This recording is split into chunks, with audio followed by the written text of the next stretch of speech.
तैयारी क्या जानकारी मिल रही है दिव्येश? जी चित्रा, हमें एनसीबी सूत्रों से ये पता चल रहा है कि रिया चक्रवर्ती को जल्द ही बुलाया जा सकता है पूछताछ के लिए। उसके लिए समन्स भेजे जा सकते हैं उनके घर पर और उनको बुलाया जाएगा, इन्वेस्टिगेशन ज्वाइन करने को कहा जाएगा। आपको बता दें कि सैमुअल मिरांडा के स्टेटमेंट में ये पता चला है कि जो भी ड्रग्स वो प्रोक्योर किया करते थे वो शौविक चक्रवर्ती के कहने पर प्रोक्योर किया करते थे। सैमुअल मिरांडा ने अपने स्टेटमेंट में ये भी कहा है कि 2019 से लेकर 2020 तक वो सुशांत के लिए गांजा प्रोक्योर किया करते थे, वीड प्रोक्योर किया करते थे।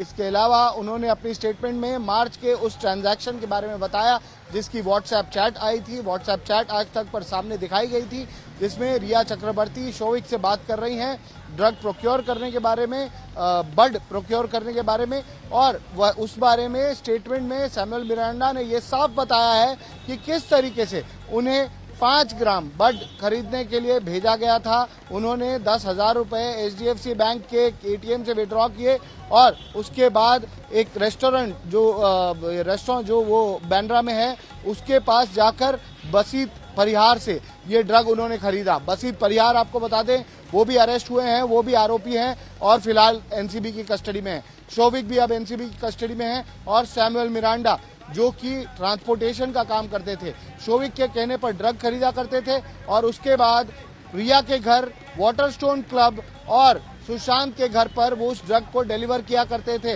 ये सारा कुछ उन्होंने साफ सुथरे अपने स्टेटमेंट में बताया है। सीधे तौर पर शौविक के कहने पर वो ये सारा ड्रग प्रोक्योर किया करते थे। इनफैक्ट सारे जो ड्रग्स भी प्रोक्योर किए गए वो सारे लोग जिनसे वो ड्रग उन्होंने खरीदे थे वो शौविक के ही दोस्त थे, शौविक के जानने वाले थे। उन्हीं से वो ड्रग प्रोक्योर किया करते थे, ड्रग खरीदते थे और फिर सुशांत के घर, रिया के घर और वाटरस्टोन क्लब में ले जाकर दे देते थे। ये अहम जानकारी दिव्येश आप दे रहे हैं। दोबारा मैं आपके पास आऊंगी। आशुतोष भी हमारे साथ एनसीबी के दफ्तर से जुड़े हुए हैं। एनसीबी के दफ्तर में आज पूरे दिन गहमा गहमी रही और सभी की नजरें भी एनसीबी के दफ्तर एक तरफ जहां एनसीबी नारकोटिक्स कंट्रोल ब्यूरो जांच कर रही है तो वहीं सीबीआई की टीम मीतू सिंह यानी कि जो बहन है सुशांत की उनसे पूछताछ कर रही है। लेकिन एनसीबी के अधिकारियों के लिए आज का दिन कैसे अहम रहा है? जब शौविक चक्रवर्ती की कस्टडी एनसीबी को मिली तो उसके बाद अधिकारी जब मीडिया के सामने आए उनकी ओर से क्या बयान दिया गया है सुनिए।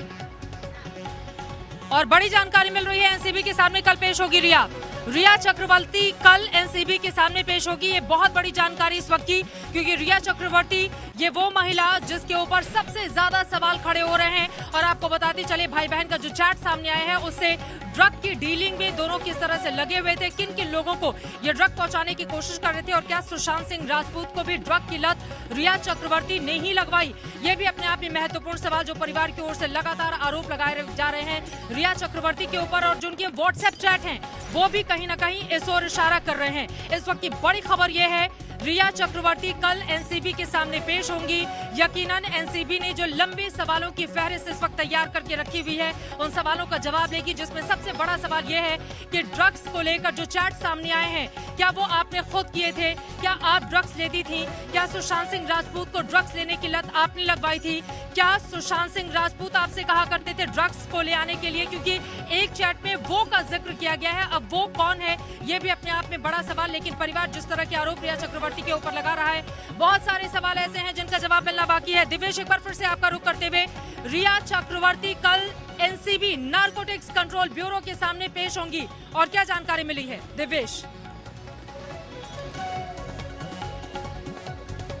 जी आपको बता दें सारे सवाल जो हैं जो रिया चक्रवर्ती से पूछे जाने वाले हैं ये उसी संदर्भ में हैं, उसी पीरियड के हैं जब रिया चक्रवर्ती सुशांत के साथ उनके रिलेशनशिप में आई, उनकी दोस्त बनी और उनके साथ रहने लगी। खास बात यह है कि सुशांत की तबीयत नवंबर से बिगड़ी और उसके बाद भी वो ड्रग्स ले रहे थे। ये पूछा जा सकता है रिया चक्रवर्ती से कि आपने उन्हें रोका क्यों नहीं, आप उन्हें रोकने की कोशिश क्यों नहीं की, जबकि डॉक्टर्स साफ तौर पर मना कर रहे थे कि आपको ड्रग्स नहीं लेने हैं। ये बात डॉक्टर के स्टेटमेंट में भी सामने आई। डॉक्टर कर्सी चावड़ा जिसका स्टेटमेंट आज तक सबसे पहले सबके सामने लेकर आया था, उनके स्टेटमेंट